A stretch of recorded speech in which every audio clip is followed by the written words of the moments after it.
സത്യമാണോ ഞാൻ ഈ കേട്ടത്? എന്റെ വിഷ്ണുവശം മരിച്ചോ?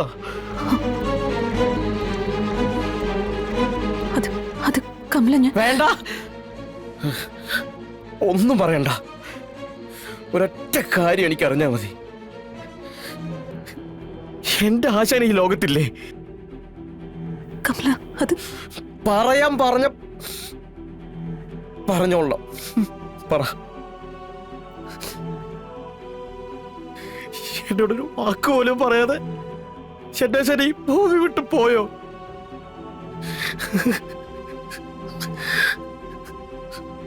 കമല, വിഷ്ണു മരിച്ചു.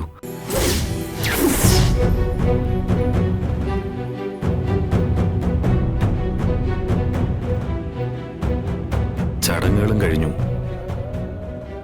പക്ഷെ മധുരയിലെ ഒരു ഹോസ്പിറ്റലിൽ വെച്ച് അതല്ല നടന്നത്. ശാലിനിക്ക് അത് അറിയാനും കൂടി പാടില്ലായിരുന്നു. ഇല്ല, ഞാനിത് വിശ്വസിക്കില്ല. ഇതിലെന്തൊക്കെ കള്ളക്കളികളുണ്ട്. എന്റെ വിഷ്ണുവശൻ അങ്ങനെ ആർക്കും കൊല്ലാൻ പറ്റില്ല. ആരും കൊന്നതല്ല. വിഷ്ണുട്ടൻ ഒരു സർജറിക്കിടയിൽ മരണപ്പെട്ടത്. അതെ, ഇതൊന്നും ഞാൻ വിശ്വസിക്കില്ല കേട്ടാ. നിങ്ങളെ കള്ളിയാണ്. നിങ്ങൾ ആളുകളെ പറ്റിക്കുന്നവരാണ്. കൂടെ വിശ്വസിച്ച് നിൽക്കുന്നവരാണ്. നിങ്ങൾ ചീറ്റ് ചെയ്യുന്നവരാണ്. എന്റെ വിഷ്ണുവശന്റെ മുഖം പോലും എനിക്ക് അവസാനമായിട്ടൊന്നും കാണാൻ പറ്റില്ലല്ലോ.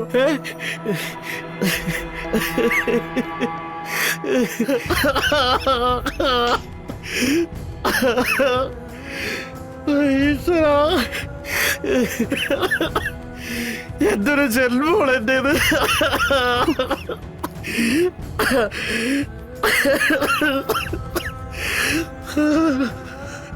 കമല, കമല, എടാ, നീ വിചാരിക്കുന്ന പോലെ ഒന്നുമല്ല കാര്യങ്ങള്.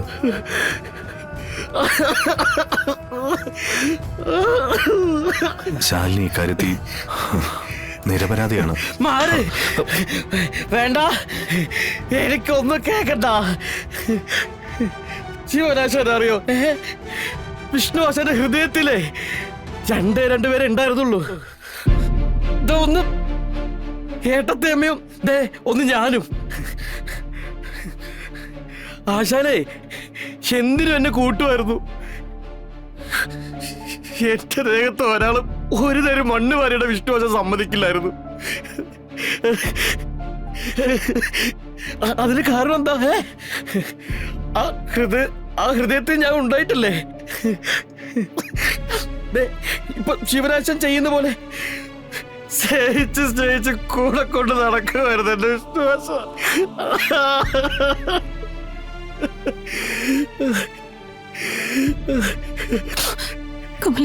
പോയി